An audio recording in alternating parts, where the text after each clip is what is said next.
दोस्तों, जब तक ये बिग बॉस है तब तक ऐसे अनफेयर एविक्शन होते रहेंगे।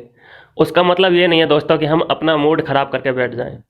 अरे जब हमने खानजादी के जाने का गम अफसोस नहीं किया तो अभिषेक अभिषेक तो उनसे नीचे ही दर्जे के थे। दोस्तों, इन सब चीज़ों से हमें बाहर निकलना होगा। इमोशन को हमें साइड में रखना होगा। हमारा दिल लग जाता है, मन लग जाता है एज ए ह्यूमन बीइंग, लेकिन हमें इन सभी भावनाओं में नहीं बह जाना है। अगर कोई सच है इसमें तो आप और मैं हूँ, आपका और मेरा रिश्ता है। बाकी जो घर वालों का रिश्ता होता है ये आते जाते रहेंगे। उससे हम अपने आप को हर्ट करते रहें बार बार हर बार, ये कोई किसी भी मायने में सही बात नहीं है। तो आप इसके लिए कर ये सकते हैं कि आप मुझे फॉलो कर सकते हैं, जिससे हमारा और आपका रिश्ता बना रहे। दोस्तों, अब बात करते हैं आने वाले एपिसोड की। दोस्तों, अभिषेक का एविक्शन हो चुका है। सब चीज़ें तरीके से चल रही हैं, सब रेगुलेशन के हिसाब से चल रहा है, रूल को फॉलो किया जा रहा है। जो बिग बॉस ने इतना बड़ा डिसीजन लेने पे मजबूर कर दिया है, उस रूल को उन्होंने निभाया है। इसको अप्रिशिएट किया जाएगा दोस्तों, क्योंकि कुछ भी हो, पोकिंग कितनी भी हो, कितनी भी असामान्य पोकिंग हो, लेकिन हाथ उठाना इलीगल है। क्योंकि समर्थ ने एक चीज़ और कही थी कि अगर यहाँ पे मेरे लिए एक्शन नहीं लिया जाता है, मेरे समर्थन में नहीं बोला जाता है, तो मैं अपनी लीगल टीम से बात करना चाहूँगा। वकील तक की उन्होंने बात कर दी थी। अच्छा, वकील की सलाह किसने दी थी? मुनव्वर ने सलाह दी थी कि जैसे तेरे खिलाफ ये हुआ है स्लैपिंग कांड, तू केस कर सकता है यहीं से। आप समझ रहे हैं कि मुनव्वर दोस्त है अभिषेक का और समर्थ को सलाह दे रहा है कि तू केस कर सकता है अभिषेक के ऊपर वकील के द्वारा। अंकिता के कंधे पे बंदूक रखी गई है और चलाई गई है। जो ये डिसीजन लिया है, अंकिता कैप्टन जो हैं घर की, उन्होंने ये डिसीजन लिया था कि उनको एविक्ट किया जाए।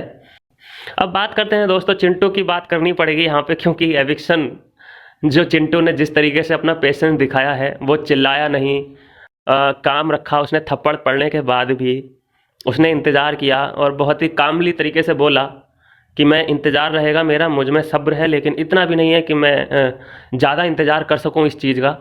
तो थप्पड़ को इग्नोर नहीं किया जा सकता था। कहीं ना कहीं इस बात का डर दर्शकों में भी था और अभिषेक को भी था, क्योंकि जब से उन्होंने स्लैप किया था कम से कम 36 बार वो माफ़ी मांग चुके थे।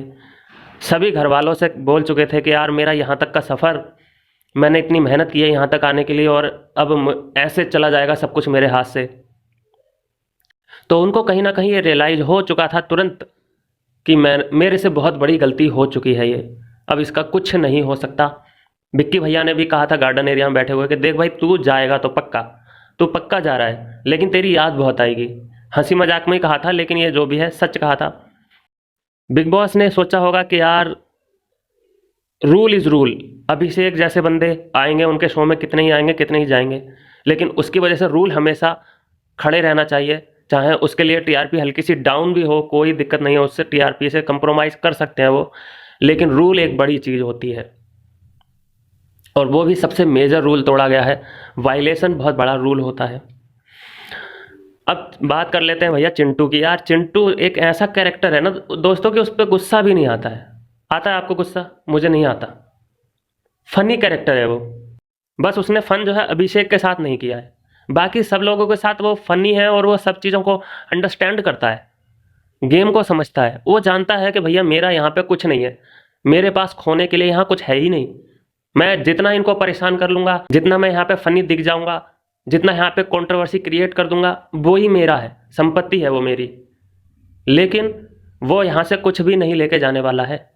ट्रॉफी नहीं मिलेगी उसको, कोई प्राइज मनी नहीं मिलेगी उसको। अगले ही हफ्ते वो शिकार हो सकता है, उसका भी एविक्शन हो सकता है।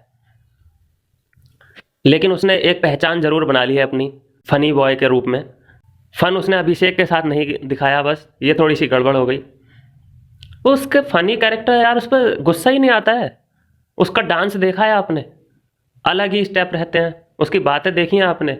लॉजिकल बातें करता है, वैसे वो लॉजिकल बातें करता है, सेंस है उसमें। सीधे सीधे मुनव्वर से टक्कर ले रहा है वो। कल मैंने देखा है एपिसोड, सीधे किचन में भिड़ा था, नहीं भिड़ा था, बिल्कुल आई टू आई बात कर रहा था, आंख से आंख मिला के बात कर रहा था मुनव्वर से। मुनव्वर भी ये जानता है कि भाई ये मेरे मुंह क्यों लग रहा है, क्योंकि मेरे लेवल पे आना चाहता है। समझ में सब कुछ आ रहा है सबको। लेकिन फिर भी उसने भाई एक पहचान बना ली है। एक चोरी की पहचान है उसकी, एक फ़नी डांस की है, फ़नी कैरेक्टर 24 घंटे खुजलाता रहता है अपने शरीर को, एक अलग पहचान बना ली है उसने। मुझे गुस्सा नहीं आता उसकी हरकतों पे, बस इरिटेट ये जब ही लगा था जब इसने अभिषेक से पंगा लिया था, अभिषेक को पोक किया था, पोक किया था, पोक किया था। बस ये तभी ज़्यादा इसका नेगेटिव रोल हमें दिखाई दिया। अदरवाइज़ फ़नी कैरेक्टर तो वो है, जैसे कि वो मनारा से कितना अंडरस्टैंडिंग से बात करता है, और घर वालों से विक्की भैया से कितना अच्छा बॉन्ड है उसका।